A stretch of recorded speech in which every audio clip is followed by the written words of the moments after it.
पूरा पत्र पढ़ नहीं पाएंगे, बीच में ही प्राण छोड़ देंगे, मुझे उलाहना देंगे, बेटी तू तो मेरी थी, तू तो मेरी सब स्थिति जानती थी, कम से कम तू मेरी रक्षा करती, तू बीच में रोक टोक करती, तू खड़ी हो जाती, तूने क्यों सहमति दे दी, मैं कैसे करूं, क्या करूं, कोई तो मेरी सुनने वाला नहीं। तो कुंडी खटखटाई, पति ने अंदर की ओर देखा तो रामा ने पति को अंदर बुलाया। पति जब अंदर आए तो रामा ने पहले किवाड़ लगा और किवाड़ लगाते ही पति के कदमों में पछाड़ खाकर गिर पड़ा। दोनों पति के पैर पकड़ लिए, सिर दोनों पैरों पर रख दिया, साड़ी का पल्ला उतार कर पति के कदमों पर बिछा दिया। जब तक आप मुझे मेरे गरीब बूढ़े बाप के प्राण भीख में नहीं डालोगे, मेरे साड़ी के पल्ले में, मेरी गोद में मेरे प्राण बाप के प्राण मुझे भीख में चाहिए, तब तक मैं आपके चरण छोड़ूंगी नहीं। रात भर ऐसे ही पड़ी रहूंगी, रोती रहूंगी, आपको हिलने नहीं दूंगी।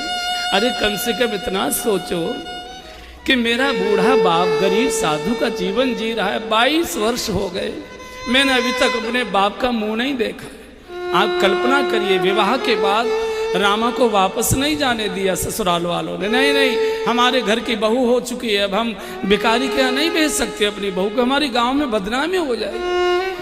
मायके की गलियां देखने के लिए माताएं बुढ़ापे में भी लालायित रहती है कि अपने गांव जाएंगे, गलियां देखेंगे, पुराने पुराने पेड़ देखेंगे, पुराने पुराने लोगों से मिलेंगे। मायके का भाव ही ऐसा हुआ करता है। 22 वर्ष हो गए, माँ नहीं देखी। रामा को यह मालूम नहीं है कि मेरी माँ की मौत हो चुकी है। रामा को यह भी मालूम नहीं है कि 13 वर्ष की अवस्था में मेरे भाई की मौत हो चुकी है। क्योंकि माँ के मृत्यु का भी पत्र आया था ससुराल, भाई की भी मौत का भी पत्र आया था ससुराल, लेकिन ससुराल वालों ने दिया नहीं पत्र को, सूचना भी नहीं दी कि तुम्हारे घर ऐसा ऐसा हो गया है। इसको बेचारी को कुछ मालूम नहीं कि मेरी माँ नहीं है, मेरा भैया नहीं रहा, 22 साल हो गए, मैंने बाप का चेहरा नहीं देखा। अरे ये पत्र वहाँ मत भेजो, मैं जाऊंगी पत्र लेकर, मैं भात न्योती के आ जाऊंगी, आपकी रस्म पूरी हो जाएगी। आपको जो कुछ भात पहनाना है, जो कुछ आपको अपनी नाक ऊंची करनी है, शहर में आपको अपनी जय जयकार करानी है, मेरा सारा ट्रंक, मेरे सारे लॉकर, मेरा सारा जेवर, मेरे सारे कपड़े सब लुटा दीजिए, मुझे कुछ नहीं चाहिए।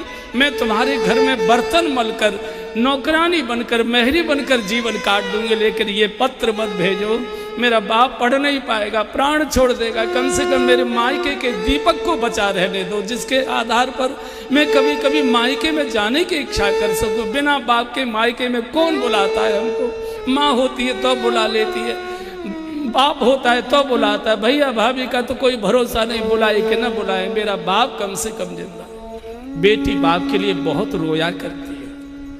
ससुराल में बैठी बेटी हमेशा पिता की चिंता करती है, मेरे पिता स्वस्थ रहे, मेरे पिता प्रसन्न रहे। उसका कारण मायका बाप के कारण होता है। शब्द तो मायका है, लेकिन मायका माँ के कारण नहीं माना जाता, मायका बाप के कारण से माना जाता। जब तक बेटी का पिता जिंदा रहता है तब तक बेटी सीना तान कर अधिकार पूर्वक मायके में आ सकती है, जा सकती है।